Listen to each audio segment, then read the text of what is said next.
అందరికీ చెప్పి నేను రఘుమతి శిఖరమని. ఈరోజు మనం డాక్టర్ బి అంబేద్కర్ కోనసీమ జిల్లా మండపేట నియోజకవర్గం మండపేట రూరల్లో ఉన్నాం. ఇటు తాపేశ్వరం నుంచి మన మండపేట రూరల్ పోలీస్ స్టేషన్ వరకు గత 3 నెలల క్రితం ఆర్ఎంపీ వాళ్ళు సిమెంట్ రోడ్ వేయడం జరిగింది. ఇది కూడా థిక్నెస్ ఏంటంటే మ్యాక్సిమం 12 అంగుళాలు అనుకుంటా. ఈ 12 అంగుళాల థిక్నెస్ కూడా వేసి 3 నెలలు కూడా అవ్వట్లేదు. మొత్తం రోడ్డు మొత్తం టోటల్ తాపేశ్వరం స్టార్టింగ్ దగ్గర నుంచి ఈ మండపేట పోలీస్ స్టేషన్ ఎండింగ్ వరకు కూడా వేసిన సిమెంట్ రోడ్డు మొత్తం సర్వనాశనం అయిపోయింది. అదే నేను మీకు విజువల్స్ చూపిస్తాను. నేను ఆడే విజువల్స్ తీశాను. నేను నా ఈ వాయిస్ అయిపోయిన తర్వాత మీరు ఖచ్చితంగా చూడండి. ప్రతి ఈ విజువల్ కూడా చాలా క్లియర్గా తీశాను. దీన్ని బట్టి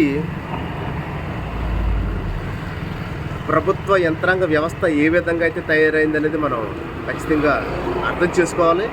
ఇప్పుడు ఈ రోడ్డు ఈ కొత్తగా చేసిన రోడ్డు మొత్తం అంతా కూడా ఎక్కడికక్కడ నెరలు కొట్టేసి పగిలిపోయి శిథిల వ్యవస్థలో ఉంది. ఇంకొక నెల 2 నెలలు పోతే మొత్తం చాలా దారుణంగా ఉంటుంది. మొత్తం వాహనాలు అయితే వెళ్ళలేవు. ఇది cement road. Maximum cement road కనీసం 10-15 సంవత్సరాలు దాటైనా రావాలి. ఇప్పుడు ఒక 3 నెలలు కూడా రాలేదంటే ఎంత క్వాలిటీ చేశారనేది మనం ఒకసారి ఆలోచించాలి. అదేవిధంగా ఈ ఆర్ఎండ్బి డిపార్ట్మెంట్ వాళ్ళు బిల్లు ఎలా చేశారు, ఈ ఆర్ఎండ్బి క్వాలిటీ కంట్రోల్ ఏం చేస్తుంది?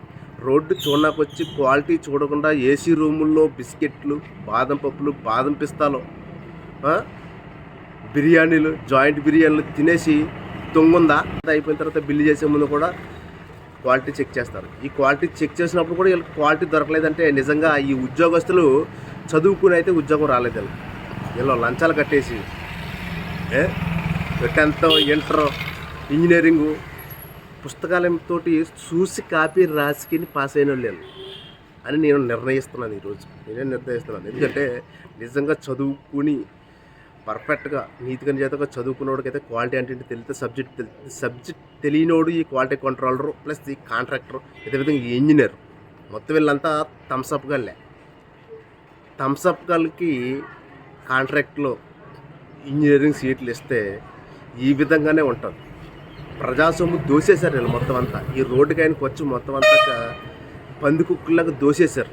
కాంట్రాక్టర్, ఇంజనీర్, క్వాలిటీ కంట్రోల్ ముగ్గురు ఒకటయ్యి ప్రజలను ఎర్రబోగలు చేసి ప్రజాసొమ్ము దోసేశారు. ఈరోజు ఈ ఇంజనీర్, ఈ క్వాలిటీ కంట్రోల్, ఈ ఆర్ఎండ్బి డిపార్ట్మెంట్ మొత్తం అంతా కూడా వీళ్ళు ఉద్యోగాలు చేస్తూ వీళ్ళకి ఇచ్చిన జీతాలు అనేది ప్రజల్లో నిత్యావసర సరుకుల దగ్గర నుంచి ప్రజలు ఖర్చు పెట్టే ప్రతి ఖర్చు నుంచి కూడా ట్యాక్స్ రూపంలో ప్రభుత్వం వసూలు చేసి వీళ్ళకి జీతాలు ఇస్తుంది. వీళ్ళ బాబు గారు సొమ్మేం కాదు, ముఖ్యమంత్రి బాబు గారు సొమ్మేం కాదు జీతాలు ఇవ్వడం. ప్రజలు కనీసం ఒక వ్యభిచారి, ఒక నిరోధు కొన్న డబ్బుల మీద ట్యాక్స్ కూడా ఈ ప్రభుత్వ ఉద్యోగులకి ప్రభుత్వం జీతాలు ఇస్తుంది. గుర్తుపెట్టుకొని ఇంత పచ్చిగా ఎందుకు చెప్తానంటే వ్యవస్థ అనేది సర్వనాశనం అయిపోయింది. ఎదిరించేవాడు లేకపోతే బెదిరించేవాడితే రాజ్యం. అర్థమైందా?